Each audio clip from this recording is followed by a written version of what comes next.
despierta conmocionada. Los marqueses de Urquijo han sido asesinados. El misterio y las incógnitas rodean el caso. El administrador de la familia pide que se laven los cuerpos, quema la caja fuerte en el jardín de la casa y algunos testigos aseguran que limpia las manchas de sangre. Movimientos sospechosos que no tienen consecuencias. Los investigadores sospechan de los hijos por discrepancias con su padre, también de Rafi Escobedo, exyerno de los Urquijo. Todos tienen coartada. En 1981 encuentran balas en la casa de Rafi Escobedo, idénticas a las utilizadas durante el crimen. Los casquillos que misteriosamente desaparecieron de los juzgados tiempo después. Rafi es detenido y confiesa haber cometido el crimen. Los investigadores sospechan que acabó con los marqueses con la ayuda de su amigo Javier Anastasio. Antes de ser acusado, Anastasio huye. En 1983, Rafi es condenado. En la sentencia, el magistrado consideró probado que Rafi actuó solo o en compañía de otros. En 1988, Rafael Escobedo aparece muerto en su celda. Una autopsia encuentra restos de cianuro en su cuerpo. 2 semanas antes, había asegurado en una entrevista ser una cabeza de turco. Vamos a ver, el tema tenemos que centrarlo en el año 1980, en plena transición, lo había jurado. En la noche del 31 de julio al 1 de agosto, el chofer Antonio Chapinal, a las 9 de la mañana, descubren los cadáveres. Y para que entremos en el fin, yo creo que es lo mejor, todo termina con esta sentencia, que tiene 3 folios, en la que dicen de profesión industrial. Y termina diciendo la sentencia como móvil, decía Agatha Christie que no hay crimen sin móvil, ocasión y beneficio. Dice, el móvil era, te vas a acordar de tus padres o por otros motivos no determinados.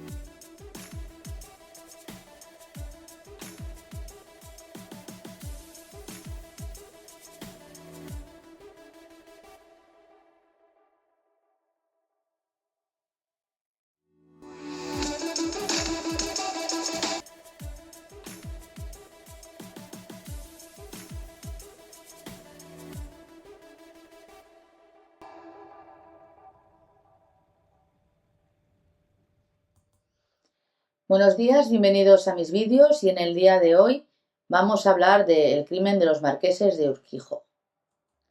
Bueno, comenzamos con la historia. Esta historia sucedió en una de las mansiones más lujosas de Madrid y es que la mañana del 1 de agosto de 1980, la exclusiva urbanización de Somosaguas parece ser que se produjo un incidente cuando el servicio de la casa de los marqueses de Urquijo se alarmó porque los señores no habían bajado a desayunar. Obviamente tuvieron que tener en cuenta que cuando llegaron allí, resulta que estaban los cristales rotos de la puerta de acceso. Y aún así no le debieron de dar mucha importancia porque esperaban a que los marqueses bajaran a desayunar. Bueno, pues parece ser que como no habían bajado a desayunar, el servicio subió a buscarlos y se encontraron con una escena dantesca. En una de las habitaciones se encontraron a don Manuel de la Sierra y Torres, que es uno de los banqueros más influyentes del país en ese momento, y además también encontraron a su esposa María Lourdes de Urquijo y Morenes, que yacían muertos cada uno en la habitación en la que dormían normalmente, porque dormían en cuartos separados. Según lo que se vio por parte del servicio de la casa, la marquesa había recibido 2 disparos, uno en la nuca y otro en el cuello, o eso pensaban ellos, y el marqués uno en la nuca a quemarropa. No había señales de robo, la caja fuerte estaba intacta y quien cometió el crimen parecía que debía de conocer muy bien el domicilio de los marqueses de Urquijo. Bueno, pues tenemos que tener en cuenta que España acababa de estrenar la democracia, la Constitución es del año 78, y el crimen de los marqueses, que eran miembros de la aristocracia y de la élite financiera, conmocionó a toda la sociedad y acaparó todas las portadas de la prensa rosa y los telediarios. La investigación de este hecho, obviamente, fue un laberinto de errores, pruebas desaparecidas, sospechas cruzadas. Obviamente hubo muchísimas irregularidades. Se contaminaron evidencias, se llegó a quemar la ropa de los cadáveres, que luego vamos a ir desgranando las irregularidades. Y hubo además comportamientos sospechosos del administrador de la fortuna, que era Diego Martínez Herrera. Este hombre ordenó lavar los cadáveres a 120 grados y destruyó documentos de la caja fuerte antes de que llegaran los forenses. Las hipótesis que se barajaban, incluyendo una trama financiera, en el contexto de una fusión del Banco Urquijo, que obviamente no era bien vista por el marqués de Urquijo, fue una de las posibilidades. La posibilidad de un atentado terrorista, obviamente no es el modus operandi, pero finalmente las pesquisas se centraron en Rafael Escobedo Alday, que era el yerno de los marqueses. Bueno, vamos a ver los posibles sospechosos del crimen. En un primer lugar también se apuntó hacia los hijos y parece ser que Miriam de la Sierra estaba casada en este caso, se había casado y estaba separada de Rafael Escobedo y había iniciado una relación sentimental con Richard Dennis Riu, que era Dick el americano, su jefe en la empresa Golden Paradise. Luego tenemos a Juan de la Sierra, que era el heredero del marquesado, hermano de Miriam. Después también tenemos como sospechoso a Rafi Escobedo, que es el ex marido de Miriam. También tenemos a Vicente Díaz, que es el mayordomo, que es el depositario de los secretos familiares. Esto parece una novela de Agatha Christie. Tenemos a Javier Anastasio, que el 17 de octubre de 1983 fue detenido después de la condena dictada contra Rafael Escobedo. Y además tenemos también a Diego Martínez Herrera, que es el administrador, que ha sido señalado por muchas personas como el cerebro de la operación.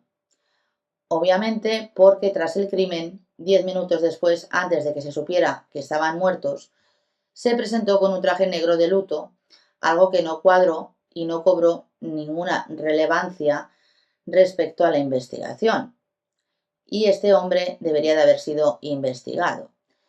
Luego tenemos al asistente del hogar, que no durmió en la finca esa noche, a Mauricio Roberts, que es 10 años de prisión le cayeron y falleció en el año 2014.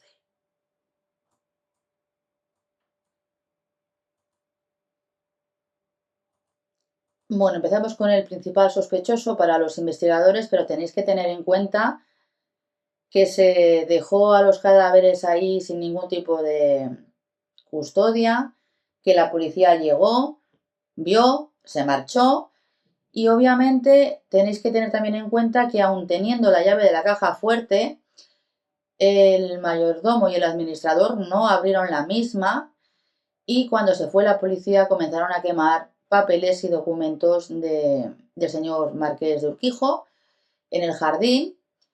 Obligaron a lavar en 120 grados, como os he dicho, los cadáveres, a limpiar la sangre y a borrar cualquier indicativo de los presuntos responsables. Después de 8 meses tras no haber hallado ningún tipo de evidencia de quién podía ser el autor, se centraron las sospechas en Rafael Escobedo, llamado Rafi, que era el yerno de los marqueses, como os he dicho, ex marido de la señora Miriam, y parece ser que la relación había terminado muy mal. Esta señora en entrevistas dijo verdaderas barbaridades de Rafi. No obstante, el mayordomo manifestó que era la propia Miriam la que despreciaba y trataba muy mal a su ex marido, Rafi, y además que el marqués era presuntamente, según lo que están comentando, una persona muy difícil, que trataba a sus hijos directamente como si fueran miembros del ejército, era muy estricto y no les daba dinero y obviamente la tensión en esa casa se podía cortar con un cuchillo. Bueno, pues como no consiguieron ninguna prueba, fueron a por Rafi Escobedo, que era la persona que tenía menos amparo por las altas esferas de España de los años 80.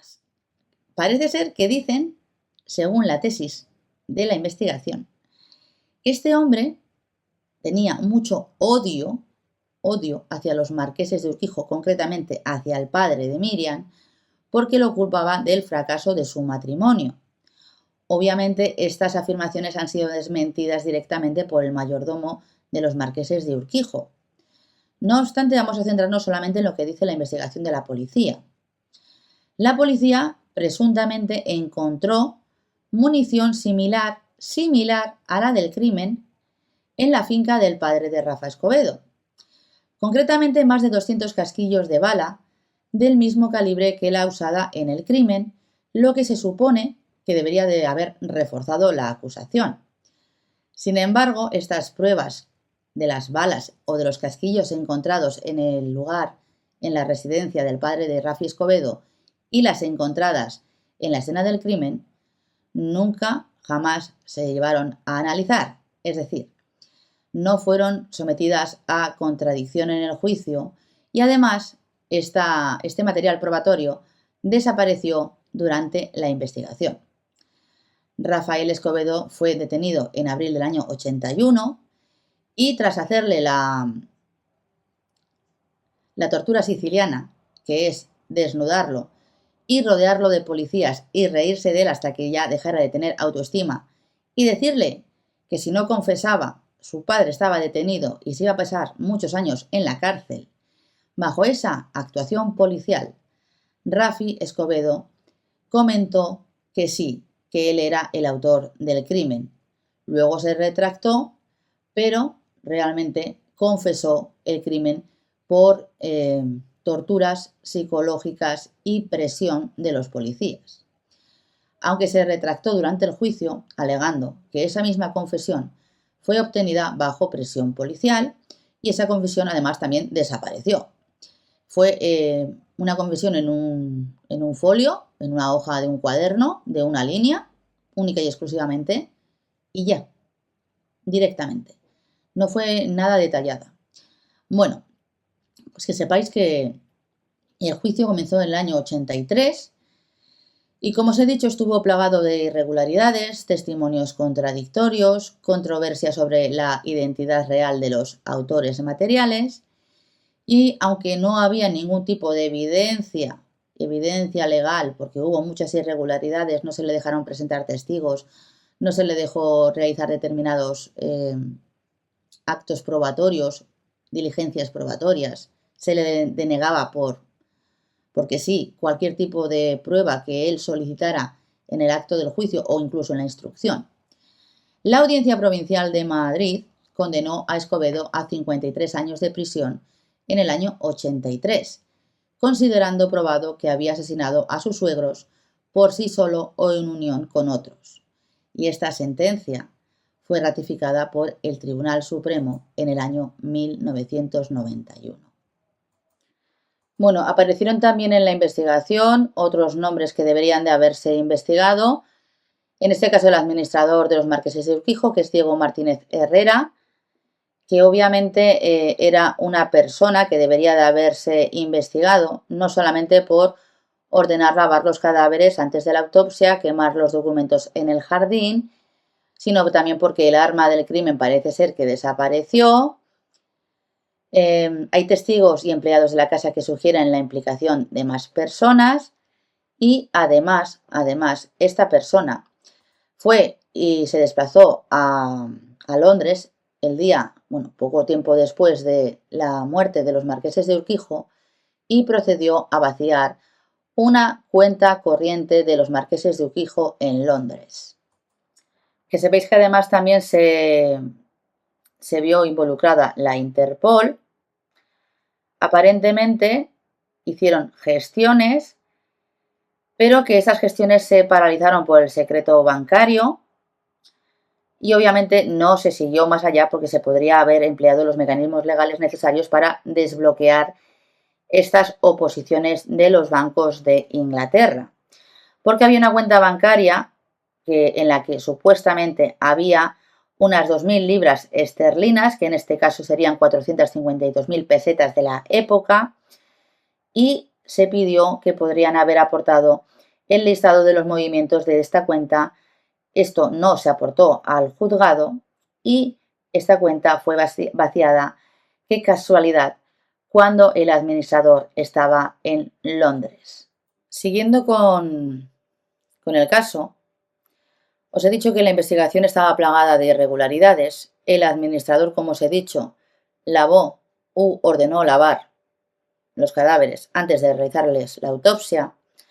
La quema de documentos que se hizo en el jardín, que según él eran los pasaportes de los padres de los marqueses, de la brigada de infantería, todo lo que tuviera que ver con el ejército.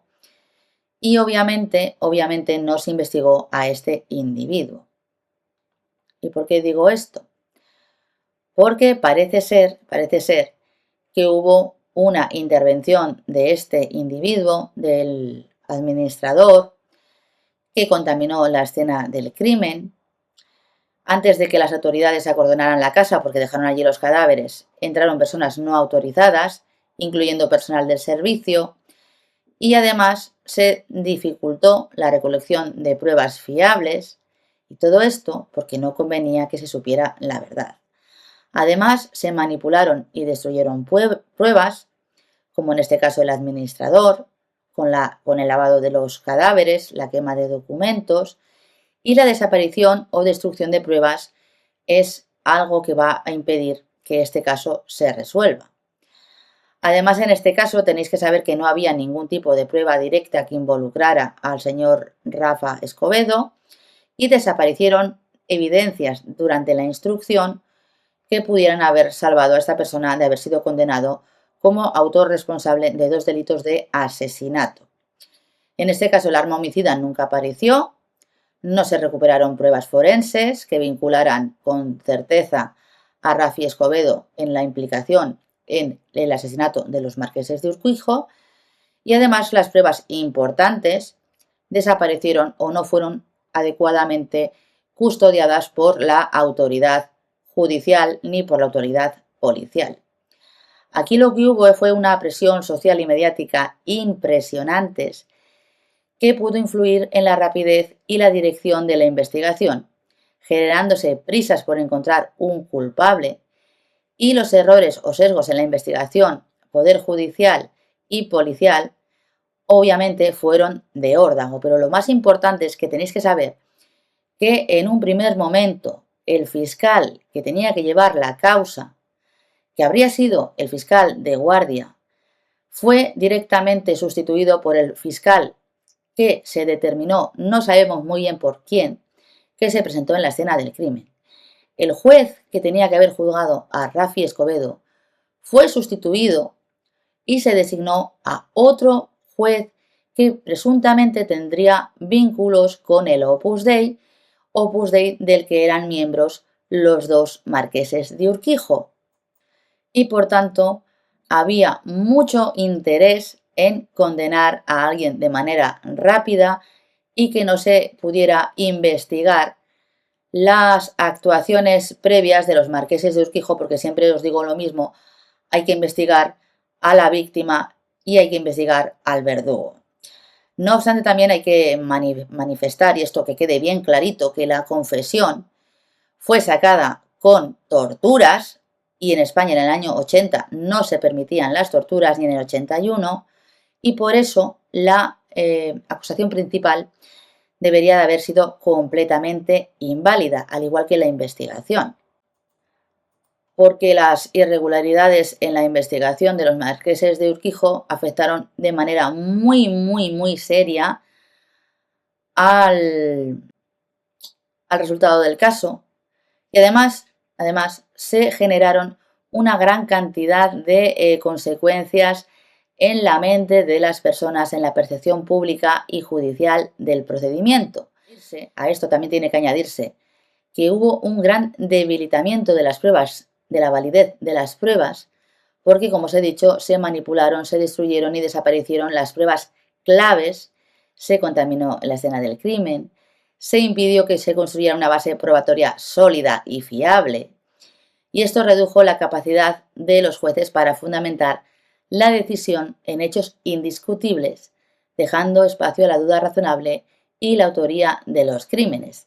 Aún así, la sentencia se basa, bajo mi leal saber y entender, que luego os la voy a poner, en pruebas insuficientes, poco fiables, errores, omisiones de la valoración de la prueba como Dios manda, falta del análisis de la prueba.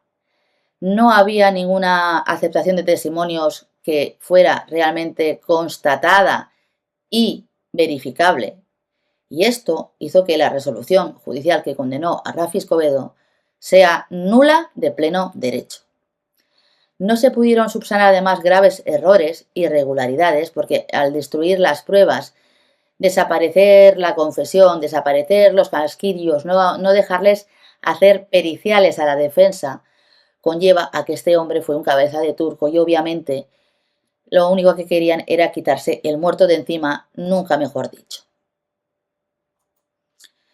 Y es que además hubo una percepción por parte de la sociedad de arbitrariedad, falta de transparencia, acumulación de irregularidades, indefensión, desconfianza en el sistema judicial. Y todo esto llegó para intentar aplacar a las masas y se formalizó una sentencia condenatoria que obviamente violaba todos los derechos de Rafi Escobedo. Y aquí tenemos, como veis, que la investigación, como os estaba diciendo, no es una cosa que me la esté inventando yo, sino que simplemente fue una trama para intentar inculpar directamente a Rafa Escobedo. Como veis, la principal prueba era la confesión, que desapareció y no fue validada en el acto del juicio. También se afirmó que el arma utilizada fue una pistola Star calibre 22, que era un rifle, un arma de coleccionista, parecida que no la misma que tenía el padre de Rafi, y se evaporaron los sobres que contenían la evidencia de los casquillos porque realmente querían hacer una prueba balística para ver si eran las mismas municiones y pertenecían al mismo arma que la que había ocasionado la muerte de los marqueses de Urquijo. Obviamente tenéis que saber que aunque sean el mismo calibre, se puede ver si ese casquillo que se ha encontrado en el arma en la escena del crimen coincide o no con las pistolas que tenía el padre de Rafa Escobedo, y no le convenía a la policía. Y aún así, como os he dicho, el 7 de julio del 83 se hizo pública la sentencia del juez Bienvenido Guevara, que fuera confirmada en el 85 ante el Tribunal Supremo. Fueron 26 años y 8 meses y un día de reclusión mayor por cada uno de los delitos. Obviamente la sentencia es una merienda de negros, no hay por dónde pillarla, no está motivada en derecho y la misma fue recurrida ante el Tribunal Supremo porque realmente no hay ningún tipo de justificación para poder condenar a Rafa Escobedo por los asesinatos de los marqueses de Urquijo. Y una vez que estaba ya condenado, apareció directamente otro actor que era Mauricio López Robert Márquez de la Torre Hermosa. Era amigo de Escobedo y había comprado presuntamente un silenciador para un rifle 2 días antes del crimen. Y López Robert demostró que esa compra no tuvo que ver con el arma del crimen y defendió en todo momento la inocencia del amigo. Aseguró que Escobedo estaba pagando el pato y por los verdaderos autores del asesinato de los marqueses. Y en sus testimonios relató que la noche del suceso Rafi llegó a la casa de los Urquijo acompañado por otro joven que se llamaba Javier Anastasio, que fue detenido y fue encarcelado en la cárcel de Carabanchel junto con Rafi Escobedo. Y obviamente lo que intuye la gente, y por lo menos es lo que ha dicho el señor Anastasio, al que se le acusaba de ser coautor de los hechos, es que estuvo en prisión provisional a la espera de juicio más tiempo del estrictamente y legalmente necesario, y una vez que se le sacó ya con fecha de juicio, fue el propio fiscal el que le devolvió solicitó que se le devolviera y le devolvió el pasaporte. Y este señor, Anastasio, recibió una llamada de los jueces que lo iban a condenar y le dijeron que se fuera porque si no iba a resultar condenado. Este señor huyó de la justicia y estuvo 23 años en tierras inglesas sin que ni la Interpol ni la policía española hicieran lo más mínimo para localizarlo sabiendo dónde estaba y traerlo para ser juzgado por el asesinato de los marqueses de Urquijo, porque no interesaba. Ya tenían a su cabeza de turco, a unas sabiendas de que él no había sido el responsable, pero necesitaban a alguien a quien culpar del asesinato de los marqueses. Bueno, Rafi en primer lugar aceptó que había sido el autor por las presiones y las torturas psicológicas a las que estuvo sometido y para ayudar a su padre porque le estaban amenazando los miembros del Cuerpo Nacional de Policía de aquella época, que os recuerdo que eran corruptos, no, lo siguiente, véase el caso del Nani, el robo a la joyería de la calle Atocha y otras cosas que pasaban en Madrid. Sino que además después se supone que en el juicio guardó silencio porque se le llegaron a preguntar por la cantidad de confesiones que había hecho cuando no era cierto, porque todos los medios de comunicación estaban volcados en decir que Rafa Escobedo era el responsable de la muerte de sus suegros, cuando realmente la autopsia de los cuerpos, aunque ya estaba viciada, indicaba que esto había sido hecho por un profesional, porque había sido una muerte a bocajarro con el arma muy cerca del cuerpo y no a 3 metros como se supone que estaba disparando Rafa Escobedo. Bueno, pues parece ser también que en la última declaración, en la última versión que dio Rafa Escobedo, si no me equivoco, según los medios de comunicación, aunque el señor García Montes sabrá más de esto, de lo que puede aparecer en los medios de comunicación, dice que Rafa Escobedo había dado la pistola al señor Anastasio para que se deshiciera de ella porque Miriam le había hecho entrega de la misma y le había dicho que se tenía que deshacer del arma. Aquí tenemos que tener en cuenta que Rafa Escobedo quería volver con su exmujer, que según los testimonios del mayordomo, Miriam, pues trataba como a un perro, presuntamente, a Rafa Escobedo, y él no sabía lo que le estaba dando. Y se supone que el arma fue arrojada a un pantano. Y esa prueba también desapareció. En este caso se abrió un segundo sumario, como os he indicado, y fueron procesados el señor López Roberts y el señor Anastasio. El señor Anastasio fue avisado para que se fuera de España para que no resultara condenado, y el señor López Roberts fue condenado a 10 años de prisión por encubridor. Y obviamente no ha habido ningún otro presunto responsable ni juzgado ni sentenciado. Fue citado por Miriam, me llevó Javier Anastasio y cuando yo llegué allí, pues ya supongo que estaba todo más o menos hecho. El Rafi estaba muy nervioso, estaba prácticamente histérico, llorando y me cuenta que está en un gran lío, que le han dado esa bolsa para deshacerse de ella. Yo lo único que hice fue montarme en un coche con Miriam, venirme a Madrid, Miriam entregarme una serie de objetos pidiéndome que me deshiciera de ellos. Yo lo único que hacía era preguntarla y ella decirme que no me contestaba nada y no me di instrucciones de ningún tipo. Lo único que me dijo es, esto lo tienes que hacer desaparecer. Que él no puede hacerlo porque está vigilado ya, o se sentía vigilado, y que como yo ya le había llevado allí y ya de alguna forma estaba involucrado, pues que lo mejor era desaparecer.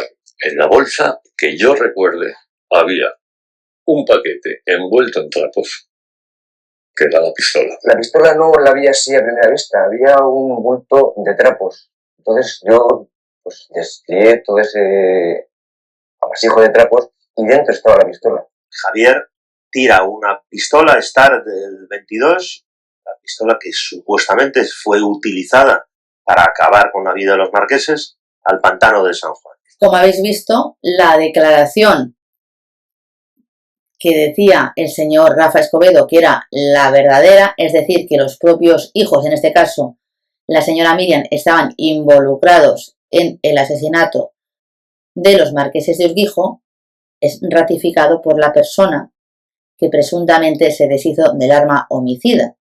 Sin presuntamente, porque él reconoce que la tiró directamente al pantano. Y además os digo que fue avisado para irse, porque dejó una carta diciendo que no se le dejaban presentar pruebas, que se le estaban poniendo pegas al derecho de defensa. Y esta persona que huyó primero a Brasil, que no tenía tratado de extradición, y después se fue a vivir a Londres, estuvo localizado en todo momento y nadie quiso que se le juzgara, precisamente porque si él testificaba lo mismo que había testificado Rafa Escobedo, obviamente habría tenido que anular la sentencia. Pero para que veáis hasta qué punto de manipulación hubo en este procedimiento y cómo que cuando la política, el dinero y el poder entran por la puerta, sale la justicia por la ventana, vais a ver lo que pasó con un documento gráfico en el juicio de Rafa Escobedo. El mes de junio de 1983, la Sala Tercera de la Audiencia Provincial es un hervidero. Periodistas, abogados y curiosos se agolpan ante sus puertas para asistir al juicio de Rafael Escobedo. Bien, tú has dicho que el juicio está resultando muy desagradable, más de lo que pensabais en principio. Es un tema que es tremendamente desagradable. Yo confío plenamente en la justicia y pienso que se ha montado un espectáculo con respecto a él, lo cual me resulta muy doloroso. El juez predeterminado por la ley fue sustituido porque alguien entendió que no iba a servir a la justicia tan bien como si nombraran a un juez especial, que fue un juez que después fue presidente de la Sala Segunda del Tribunal Supremo. Esta persona era del Opus, que estaba metido en todo este asunto porque la marquesa también era del Opus y daba mucho, financiaba también al Opus Dei ampliamente. Que el asunto pasara lo más desapercibido posible era un objetivo también del Opus Dei. La vista del juicio se reanudará el próximo lunes. Los principales testigos han comparecido. El mayordomo, que dijo menos de lo que se esperaba, la cocinera, que se presentó tarde a declarar, el inspector, que no puede hablar fuera de la sala, el padre del acusado, que había sido detenido por la policía en abril de 1981, Mauricio López Roberts, íntimo amigo del acusado, Richard New, el compañero de Miriam. Todos han subido ya al estrado a declarar. Bueno, aquí tenéis el ejemplo gráfico de lo que significa el pago de favores. Obviamente este juicio es nulo de pleno derecho porque tenía derecho al juez predeterminado por la ley y pusieron directamente a un juez que ya tenía la sentencia de antemano.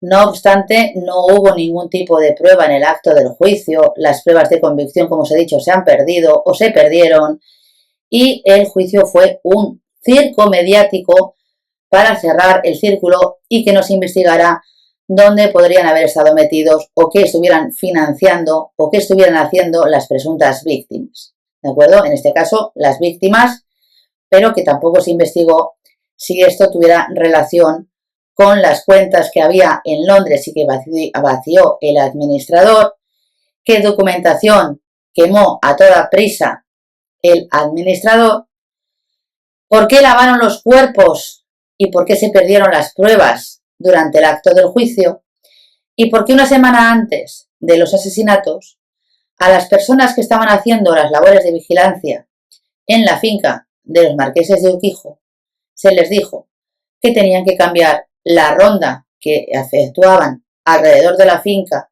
y hacer solamente una especie de U y dejar determinada zona de la finca sin vigilancia, porque efectivamente esa zona fue por donde entraron las personas que acabaron con la vida de los marqueses de Urquijo, que fueron unos profesionales, no Rafi Escobedo.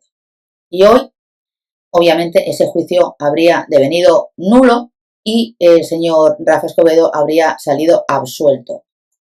Además, la policía no investigó y dio por hecho determinadas cosas como que el hijo de los marqueses de Urquijo estuviera el día de los hechos en Londres, cosa que después quedó acreditado que no era cierto, que se encontraba en Madrid. No se investigó a nadie del servicio, no se investigaron a otros posibles sospechosos y directamente fueron a por Rafi Escobedo.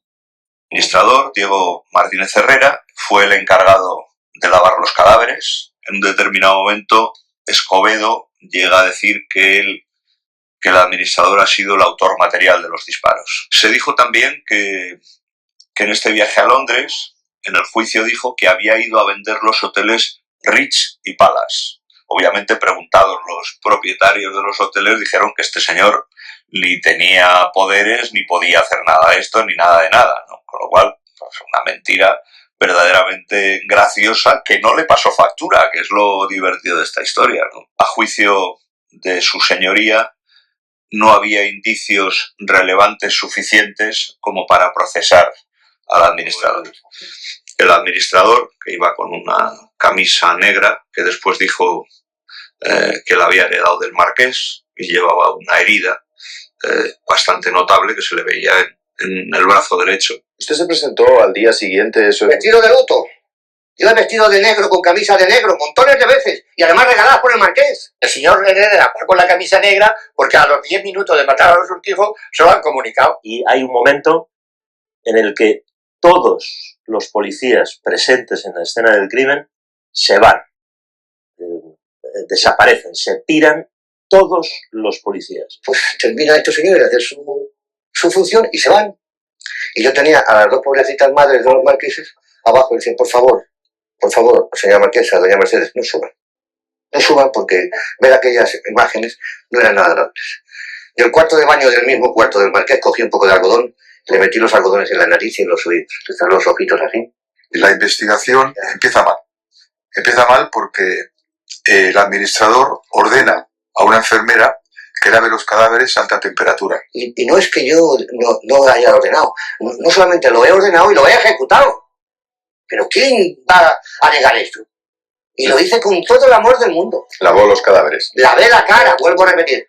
Es una cosa insólita que la policía abandone la escena de un crimen dejando ahí los cadáveres. Y además yo no me acuerdo ahora mismo si lavé los cadáveres todo. Pero si hubiera lavado los cadáveres, lavado los cadáveres. ¿Y qué?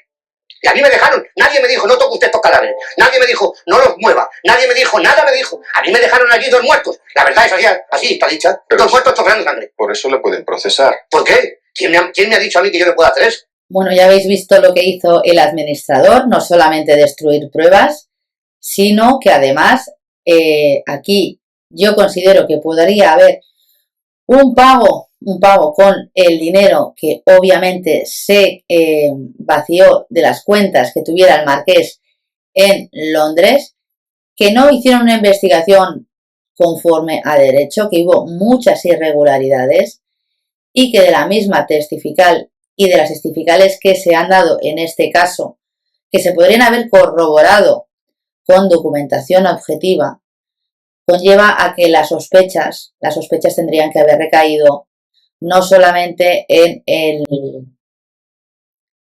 el administrador, sino que incluso en los hijos. Obviamente que fueron beneficiados con una gran suma de dinero y además deberían de haber sido indemnizados con 20 millones de pesetas de la época. Además de que incluso el propio Rafa Escobedo llegó a señalar al administrador como autor material de los disparos que acabaron con la vida de los marqueses de Urquijo. Madre, no había ninguna otra persona en el restaurante Lucio. Los camareros, uno se marchó a Málaga y al llegar a Málaga se enteró por la radio que habían matado a los marqueses y dijo, pero si hicimos la cena nosotros el 29.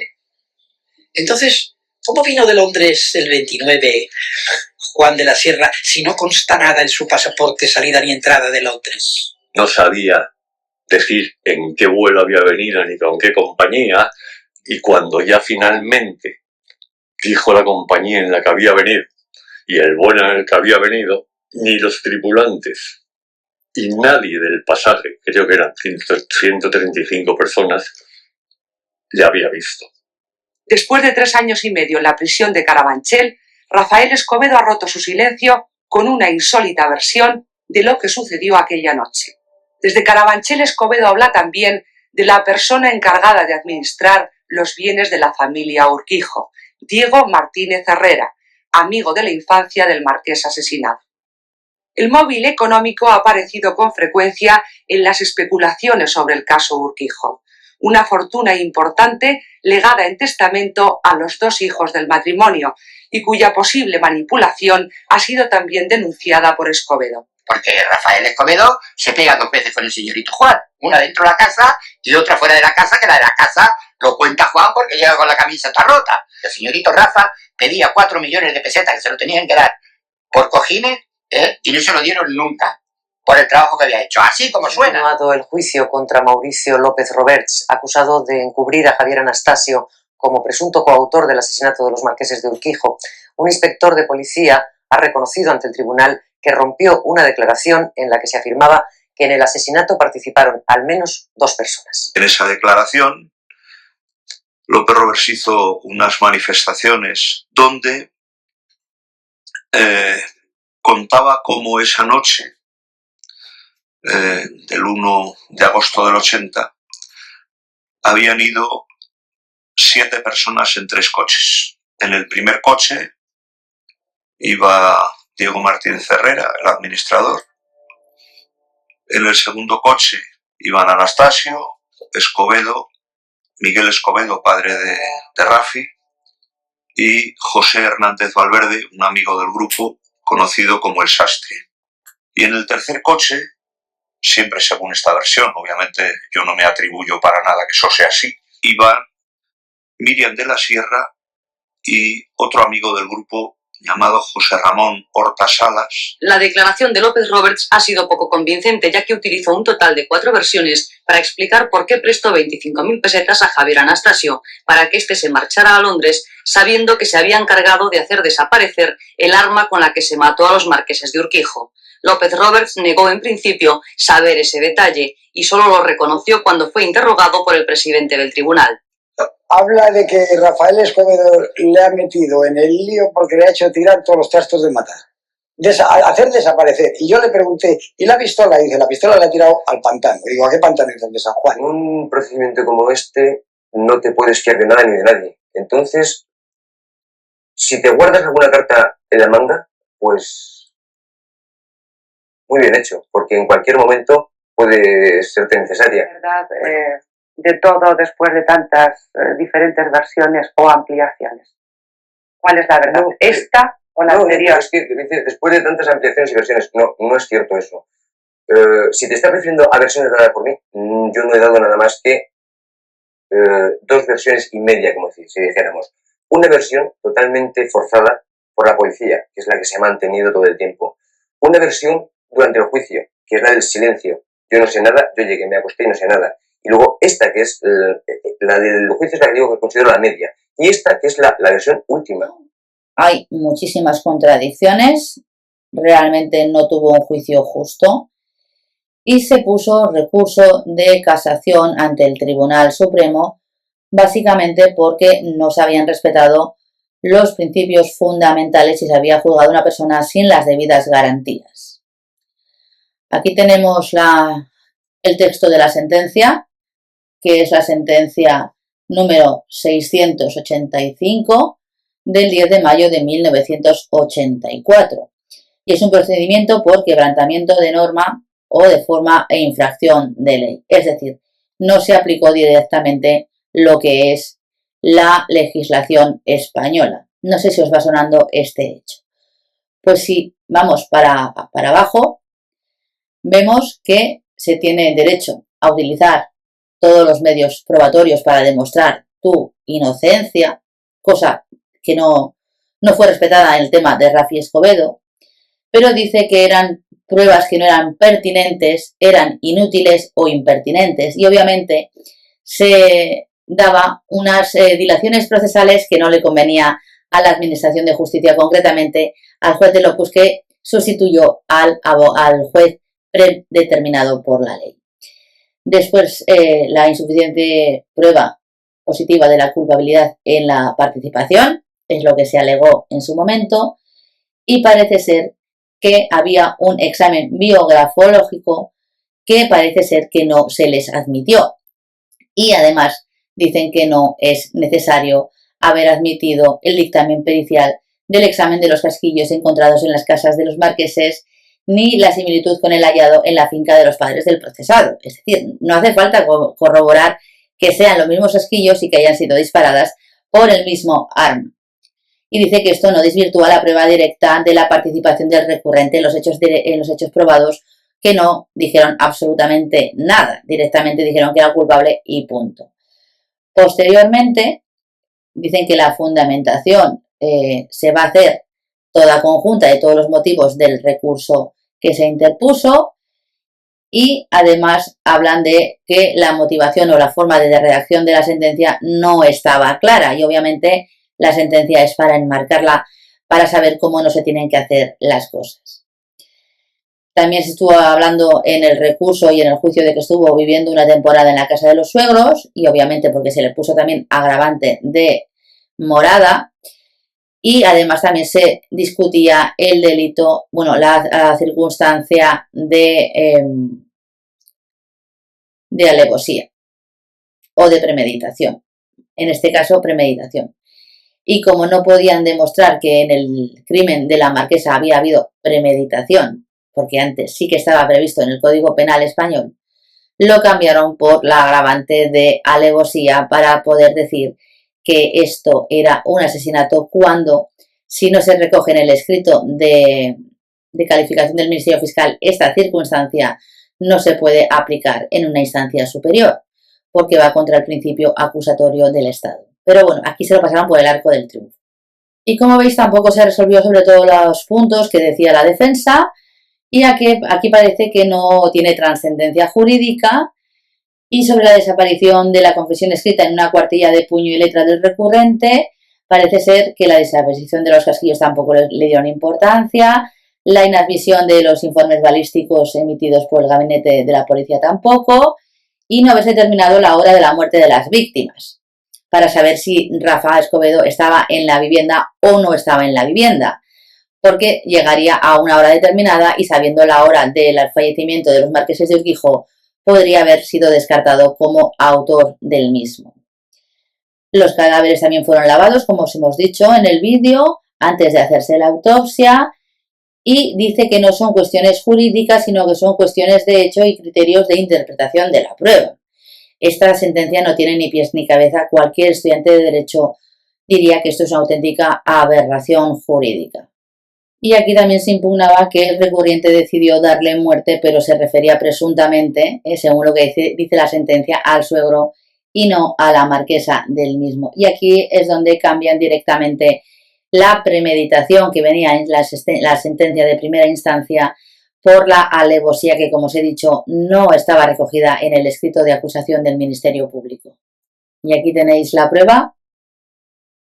Dicen que había alevosía y, por tanto, es lo que se le aplicó para determinar que era responsable del asesinato de la marquesa. Y para la condena se tuvo en cuenta la declaración ante la policía como autor de los hechos, la que desapareció, que estuvo hecho según lo que dice la sentencia en presencia del letrado Ministerio Fiscal y con adveración de la misma, la comprobación de detalles que dieron lugar a su manifestación, que pusieron de relieve lo que supuestamente manifestó.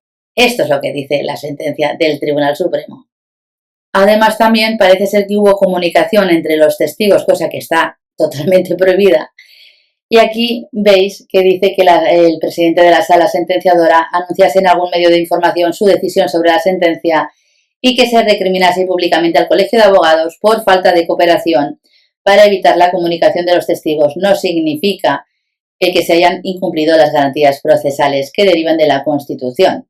Obviamente esto sí que incumple. Los testigos no pueden comunicarse entre ellos, ni saber lo que han testificado o declarado. Y por lo tanto declararon que no había lugar a la casación y revocación de la sentencia de Rafa Escobedo.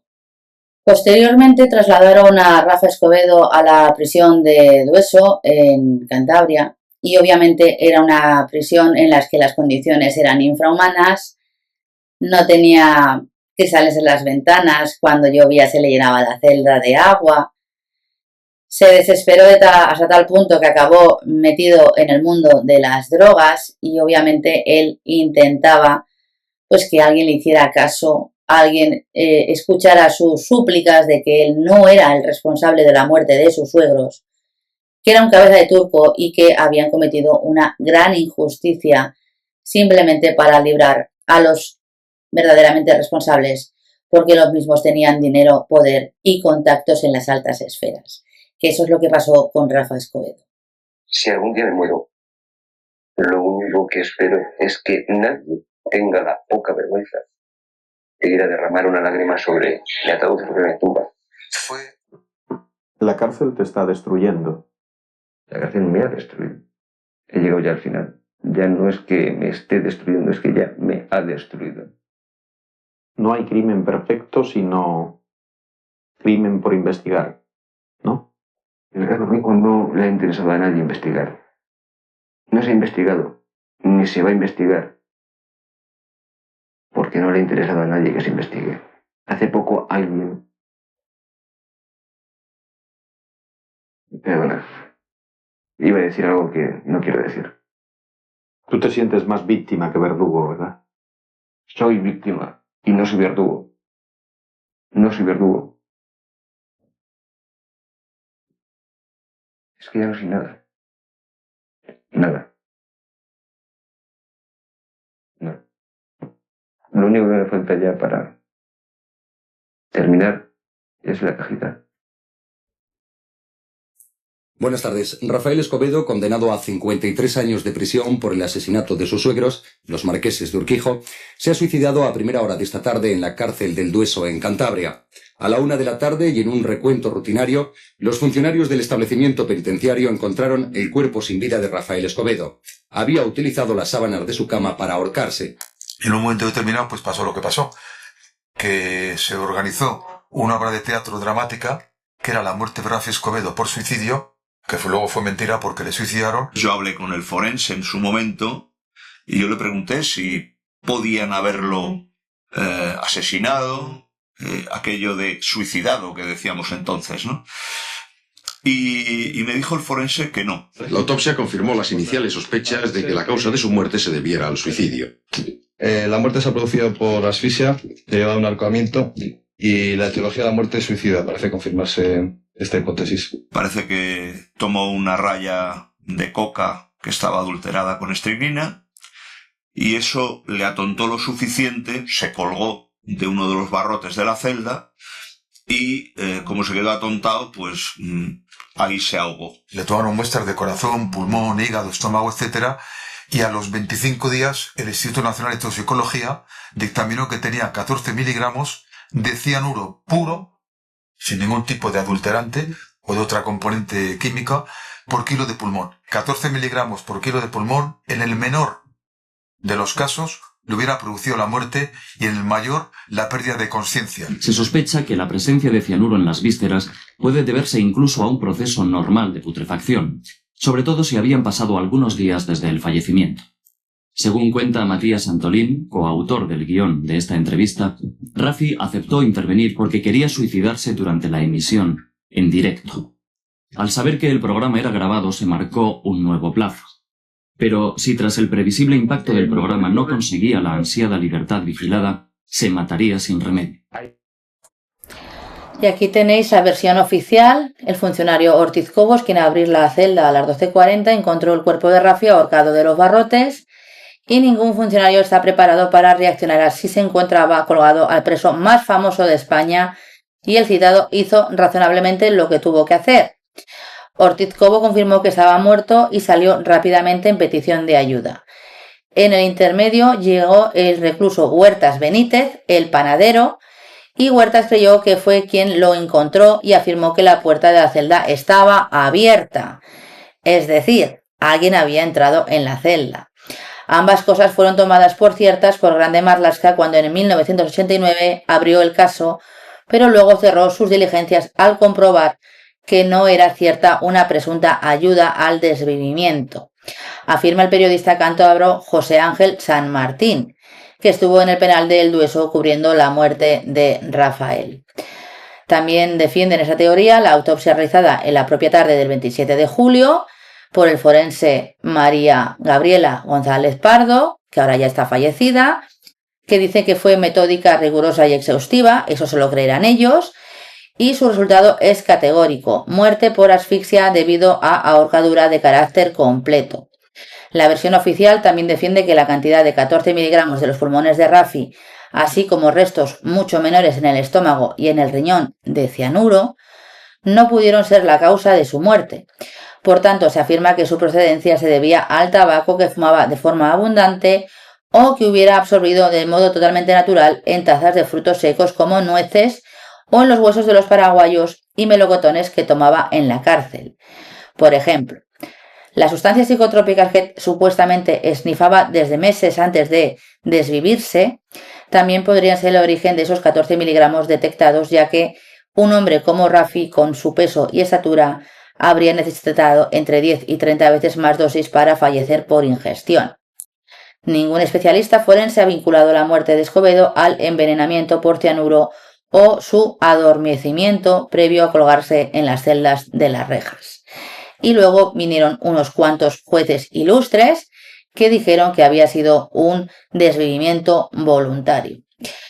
El señor José Antonio Alonso afirmó que los restos de Rafael no presentaban lesión alguna y tampoco indicios externos de que se inyectara ninguna sustancia, y fue cerrado obviamente por el señor Grande Marlaska. Y que sepáis que tras la muerte de Rafa Escobedo en la cárcel del Dueso, se procedió a trasladar de forma urgente a 2 internos y se tiene sospecha que pudieran haber sido las personas, en la versión conspiranoica, que no es la oficial que deberíamos de poner en tela de juicio todos, podrían ser las 2 personas que hubieran llevado a cabo el desvivimiento involuntario, en este caso, de Rafi Escobedo, porque había decidido hablar. No obstante, Rafi Escobedo dejó unas memorias por escrito que se tendrían que haber publicado ya una vez fallecida su madre, que falleció en el año 2000. Y como veis, parece ser que le dieron cianuro en vez de la sustancia que el señor consumía. Tenía los pies sobre el colchón y que, en base a una autopsia de los peritos José Antonio Gracia Andrade y Raimundo García Durán, el cuerpo carecía de las clásicas características de los ahorcados, que es tener el pene erecto o apergamamiento del cuello. Y además se ha puesto en tela de juicio, como os he dicho, la sentencia y todo lo que se realizó respecto a Rafael Escobedo, porque no se les dejó saber la fecha de la muerte, la autopsia, cuándo llegó el señor Rafa Escobedo a la vivienda, y todo ello porque ahora se sabe que los marqueses murieron a las 12 de la noche y Rafi Escobedo llegó a casa a las 2:30 de la madrugada, con lo cual malamente podría haber sido el autor de los disparos que acabaron con la vida de los marqueses de Urquijo. Y además dicen que los disparos fueron de manera fría y profesional y no combinaba con el carácter de Rafi Escobedo. Además dicen que hay unas grandes incógnitas, que los hijos podrían ser perfectamente sospechosos porque heredaron una gran fortuna e incluso el título de marqués, y que echaron la culpa directamente al eslabón más débil de la condena. La pista que condujo hasta Rafi fue el tipo de bala que se usó para matar a mis padres, y habéis visto que no se había hecho ningún informe balístico, y parece ser que el padre de Rafi tuviera un arma de similares características, pues ya era suficiente para cerrar un caso en falso. No tenía la protusión de los ojos, de la lengua, de el pene erecto, la erección y eyaculación normal en cualquier tipo de desviciado. Pero además, algo importante, que son los signos vitales, estar en vida cuando te mueres, ¿no? Y era que normalmente lo que haces es que te coges con las uñas, te rasgas a ver si puedes quitártela la soga, ¿no? Y más, la soga se produce apergaminamiento del cuello. Estos signos vitales no existían. ¿Qué quiere decir? Que o le colgaron vivo o estaba ya muerto cuando le colgaron. A la 1:30 de la tarde de hoy ha sido enterrado en el cementerio de San Isidro de Madrid Rafael Escobedo. El féretro, que había sido trasladado ayer desde Santander e instalado en un velatorio, ha recibido sepultura en el panteón familiar de los marqueses de Torreameno. Al sepelio han asistido sus padres y hermanos y algunos familiares cercanos. A la salida del cortejo fúnebre del tanatorio, algunos curiosos aplaudieron el paso del féretro. Otro tanto ocurrió a la llegada al cementerio. Una corona en la que se leía "Tu madre, tu tesoro" fue depositada en el coche funerario. Sus lágrimas y las del abogado de Escobedo, Marcos García Montes, se hicieron visibles mientras el féretro era introducido en el panteón familiar. Rafael Escobedo sí que se fue a la tumba guardando secretos. Y si se fue a la tumba guardando secretos es porque quería proteger a alguien. Perdimos todos. Perdió Rafi, perdió su familia, perdió la justicia con un crimen sin resolver, perdió la policía, perdió la credibilidad de que este procedimiento se hubiera celebrado y hubiera sido un procedimiento por jurado. Los 9 hombres sin piedad españoles lo hubieran absuelto, declararon no culpable por unanimidad seguro. Es más, yo creo que no hubiera llegado ni a juicio, pero eran diferentes tiempos. La policía investigó mal y tarde. El casquillo nunca se pudo efectuar un estudio comparativo con la pistola. La pistola desaparece del juzgado de San Martín de Valdeiglesias, los casquillos del juzgado de Plaza Castilla. En fin, todo era un auténtico desastre, ¿no? Entonces yo creo que todos perdimos, sobre todo perdió Rafi la vida, y los que sí que ganaron fueron los que mataron a los marqueses de Urquijo y mataron a Rafi Escobedo, que ese día brindaron seguro cuando le suicidaron con champán, ¿no? Fue una tragicomedia en la que todos mintieron. Todos tenían algo que ocultar. Todos trataban de salvar su pellejo. Y en ese sentido era como una obra de teatro, ¿no? La memoria colectiva, todos hemos pensado quién puede estar detrás, más claro agua, ¿no? Idearon y consumaron el asesinato de los marqueses de Urquijo, tuvieron el talento profesional de hacer que esa noche, en ese chalet, hubiera otras personas que son las que se comieron el marrón, como se dice en el argot, ¿no? Las que cargaron con los muertos. Obvio que es un crimen no resuelto. Si esto estuviera resuelto, no estaríamos aquí seguramente hablando de ello, ni nadie se estaría preguntando qué pasó. Si todavía se están preguntando qué pasó realmente ahí, es porque no se sabe nada. Y si no se sabe nada, no debería haber habido condenas para nadie. Me marca porque es una injusticia que la tengo muy muy grabada dentro de mí, entonces es un aldabonazo en la memoria colectiva y yo quiero que esto ya se resuelva porque por profilaxis personal y profilaxis social me quiero quedar tranquilo y que ya la gente me diga, el caso Urquijo no me lo cuente, lo que usted ha dicho y lo que ha aparecido fue la verdad, ¿no? Pues sí, ¿no? Y no con sacar los casquillos, sacar las balas. Yo sé que siempre ya va a haber gente que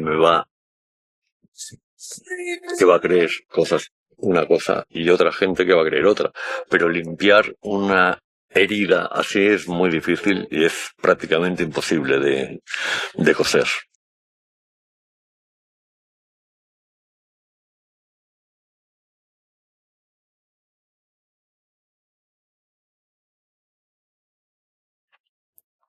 Y ya para terminar tenéis que saber que en el año 2013, 25 años después del asesinato de los marqueses de Urquijo y ya estando fallecido Rafael Escobedo, García Montes intentó demostrar la inocencia de Rafa Escobedo con un recurso de revisión contra una sentencia firme y obviamente no tuvo ningún tipo de virtualidad y el Tribunal Supremo confirmó la sentencia condenatoria.